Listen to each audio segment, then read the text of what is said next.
Hola a todos, bienvenidos a otro video de Sinfonía Interior. Hoy estamos con nuestro psicólogo de confianza y en el anterior video hemos visto sobre diferentes maneras de calmarnos el estrés, de técnicas de respiración y diferentes definiciones sobre qué es mejor para los músicos. Pero aceptémoslo, el estrés no es el único de nuestros problemas. También tenemos un poquito de ansiedad. Nacho, ¿podrías ayudarnos a saber cómo reaccionar a esa ansiedad? Por supuesto. A ver, ¿qué es la ansiedad, no? Al final, lo que sucede con ese estrés mantenido en el tiempo es que el cuerpo se activa frente a un estímulo, ¿no? Es decir, tenemos un ensayo, nos ponemos activos y tocamos el ensayo. El estrés bueno. El estrés, bueno. Pero cuando hay demasiado estrés, y es muchas veces mantenido en el tiempo, lo que sucede es que aparece la ansiedad, ¿no? Esos nervios, ¿no? Tiene una sintomatología muy variada. eh, Crisis de pánico, eh, temblores, ¿no? De dificultad de respiración, es decir, notas aquí como el pecho cogido muchas veces, ¿no? Esto es la ansiedad. ¿Qué sucede? Que esa ansiedad muchas veces se presenta ante un estímulo. El problema está cuando se generaliza, es decir, cuando ya no hay ese estímulo y seguimos teniendo ansiedad, ¿no? Es decir, vale, tenemos un concierto muy importante y nos ponemos nerviosos, ¿no? Estamos un poco activos y tal. Es lógico, pero lo que no es lógico es que cuando estemos estudiando para ese concierto nos pongamos también nerviosos, ¿no? Nos dé también esa sensación de, uff, qué nervio, que me cuesta respirar, o me cuesta concentrarme, o me cuesta moverme hacia adelante, ¿no? Entonces, eso es lo que es la ansiedad, ¿no? Por ejemplo, un ejemplo que a mí me encanta es, si aparece un tigre en la calle, tú te pones nervioso y el estrés se activa y sales corriendo, ¿no? Claro. Vale. Si tú tienes demasiado estrés, te puedes quedar bloqueado y te quedas parado mirando al tigre, ¿no? Viene de frente y no te mueves, ¿no? Eso sería la manera de que aparece el estrés negativo, ¿no? Nos bloquea. ¿Qué pasa con la ansiedad? ¿Qué es la ansiedad, no? Cuando ya no está ese estímulo, ¿no? Ya no está ese tigre, seguimos teniendo ansiedad, seguimos teniendo ese nervio, ¿no? Y de repente, pues aparece en cualquier momento, ¿no? Y lo asociamos a otras cosas.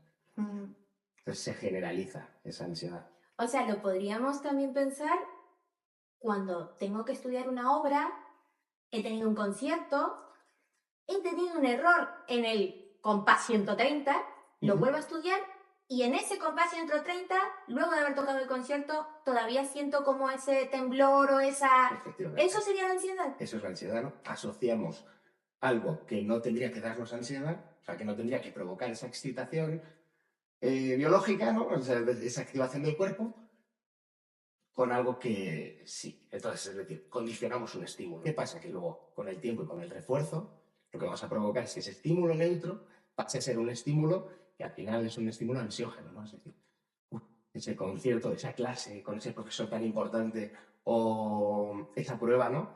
Lo que nos está generando tanto nervio, ¿no?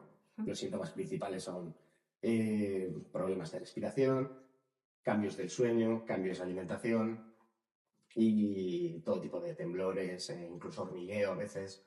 Y esto puede derivar en cosas más peores, como es el trastorno de pánico, ¿no? Es decir, el trastorno de pánico o el pánico escénico, por ejemplo, en este caso. Y en el anterior video hemos podido decir que las técnicas de respiración ayudaban al estrés. Efectivamente. ¿Qué técnicas nos recomendarías a la ansiedad? Aquí estamos hablando de, sería un poco atajarlas con las mismas técnicas de relajación, ¿no? Pero es que en la ansiedad hay una cosa que no hemos hablado en el vídeo anterior y es los pensamientos intrusivos. Ese momento en el cual tú vas a afrontar el escenario, ¿no? Y dices, no puedo, no me va a salir, me voy a parar en ese compás exactamente. Es un pensamiento que aparece de manera automática sin que nosotros queramos que aparezca, ¿no? Porque generalmente manejamos lo que pensamos. Claro. ¿No? Pero es esa vocecita que te Esa dice, te vocecita, vas a confundir. claro, si los damos por válidos, nos afectan mucho, ¿no? No voy a poder tocar, me paralizo. En ese momento es cuando, si empezamos a creernos esos pensamientos, ¿no? Porque, claro, hay un problema con los pensamientos y es que tienen nuestra propia voz. Claro. O sea, es decir, no es una voz ajena, ¿no? Que de repente parece una Desde a película. quien más le hacemos caso, que Claro. nosotros mismos. Pero no suena con la voz de Darth Vader, suena con tu propia Claro, voz. claro, claro, claro.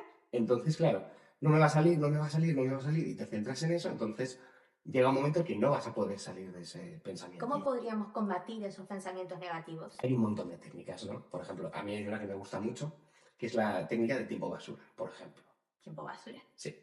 El tiempo basura consiste básicamente en elegir un ratito del día, ¿no? Puede ser una hora, puede ser media hora, pueden ser 20 minutos. Todos esos pensamientos automáticos, dejarlos para ese momento, ¿no? Es decir, por ejemplo, me voy a poner a estudiar, es que no te va a salir, es que te vas a tal, y decir, no, para un momento, y esto va a ser para las 6:30 de la tarde. De 6:30 a 7:30 es cuando yo voy a pensar en todas esas cosas, incluso si quiero me lo puedo anotar, es decir, me lo anoto. Es como un diario ahí Sí, un diario, pero decir, no, esta reunión la voy a tener luego, o sea, no pienso pensar esto ahora, ¿no? Ahora mismo Sí. estoy centrado en lo que estoy, y lo dejamos para luego, ¿no? Eso es muy curioso porque los músicos, a ver, no todos, pero en general solemos organizarnos, sí, porque ahora tengo que estudiar Prokofiev, y luego Paganini, y luego Schnittke, y luego, ¡ay, el trío! Efectivamente. Entonces es muy útil también para organizarte, ¿no? Es decir, no, ahora no, ¿no? Es una de las tantas técnicas que hay para pensamientos intrusivos.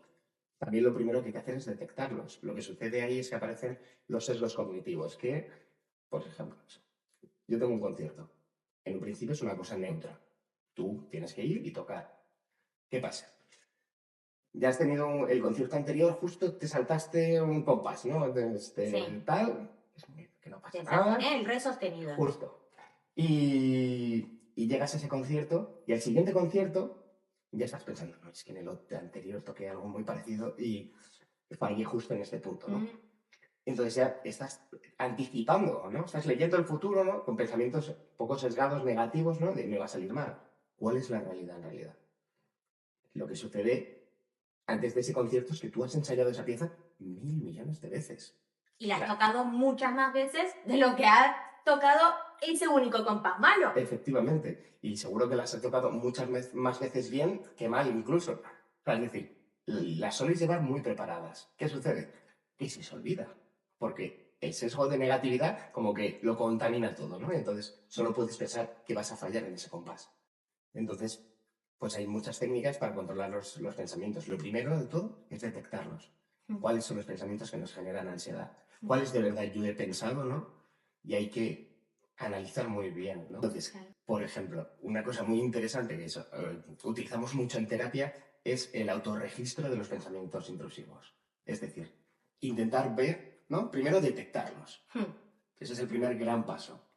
Una vez los hemos detectado, registrarlos y cómo nos hacen sentir, ¿no? Claro. Porque luego ese tipo de pensamientos muchas veces los racionalizamos, decimos, no, pero sí, joder, oye, que he tocado esta sinfonía de Mozart 200 veces, ¿cómo no me va a salir bien, no? Claro. Pero una vez racionalizándolo, entonces llevar un autorregistro nos hace conscientes de ese tipo de pensamientos, cuándo aparecen y cuántas veces aparecen, ¿no? Al final son hojas, o sea, un autorregistro es un ejercicio muy sencillo que consta de anotar el pensamiento, cómo nos hace sentir y luego una técnica también muy útil es buscar pensamientos alternativos, es decir, pues a no me va a salir esta pieza, la he tocado 200 veces, ¿no? Eso es un pensamiento alternativo, Claro. ¿no? Esa es una de las maneras de trabajar con los pensamientos negativos, o sea, y de los intrusivos. Entonces, esas son las recomendaciones en líneas generales, ¿no?